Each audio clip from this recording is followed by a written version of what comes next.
এই ভূমি ছিল সমস্ত জলমগ্ন। তিনি কি করলেন? এই ভূমিকে উত্তোলন করে পৃথিবী স্থাপন করলেন। পৃথিবীতে এখানে দাঁড়যোগ্য পৃথিবী তৈরি করলেন তিনি। এবার তিনি হলেন নৃসিংহ।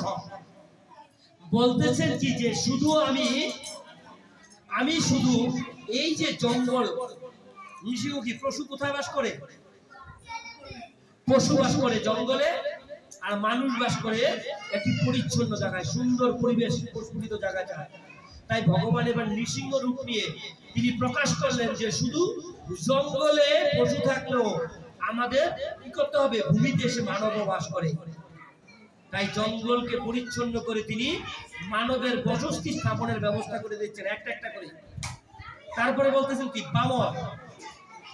বামন অবতার দিয়ে তিনি বুঝিয়ে দিলেন কাউকে ছোট করবে না, কাউকে বড় করেও দেখা যায় না। আমি ছোট হতে হতে অনেক ছোট হয়ে যেতে পারি, এই কথা বলবে না, আমি ছোট হয়ে যেতে পারি, এমনকি আমি শিলও হতে পারি। আজকে যে আমরা পূজা করেছি, আমি যে আজকে পূজা করেছি কিসে করেছি? ভগবানের যে আজকে কৃষ্ণের যে পূজা করলাম আমি শালগ্রাম শিলায় করেছি। কিসে করেছি?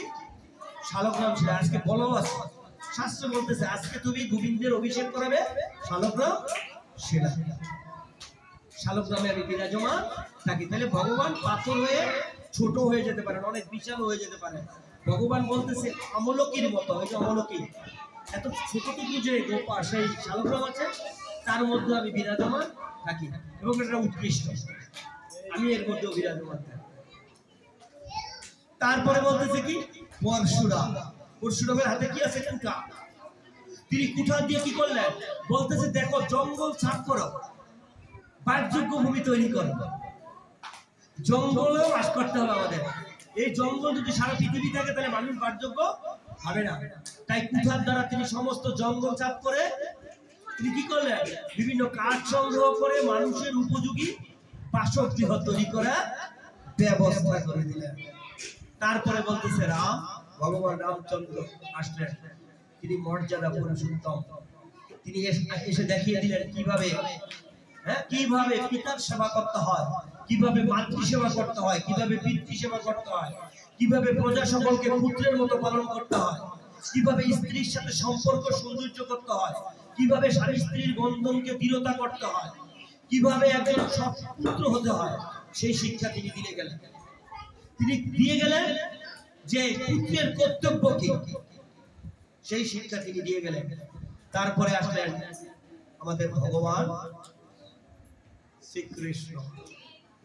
তিনি আসলেন সমস্ত কিছু, মানে পৃথিবীর যত অন্ধকার ছিল সমস্ত অন্ধকারকে দূরীভূত করার জন্য গোবিন্দ আমার আসলেন, এসে সমস্ত অন্ধকারকে দূরীভূত করে দিয়ে গেলেন। কিন্তু আমরা পারছি না সে ভগবানের সে আলোক বার্তা গ্রহণ করতে, আমরা পারছি না ভগবানের সে আলোক বার্তাকে নিজেদের মধ্যে ধারণ করতে। বলা হচ্ছে যে ভগবান কি করেন, এইসব অবতার ভগবানের অংশ অবতার, এর মধ্যে বুদ্ধ অবতারও আছে, তবে একটু সমস্যা আছে। যদি ভগবান বুদ্ধ অবতারই হন, এখানে একটু ডিফারেন্স আছে আমাদের বুদ্ধের অবতারের মধ্যে। তিনি সনাতন থেকে বিচ্ছিন্ন হয়ে গেছেন।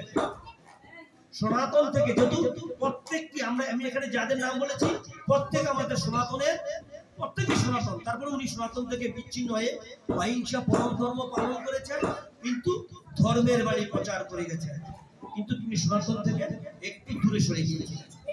বলা হচ্ছে যে এসব অবতার ভগবানের অংশ অবতার, কিন্তু ভগবান শ্রীকৃষ্ণ হচ্ছেন পূর্ণাঙ্গ অবতার।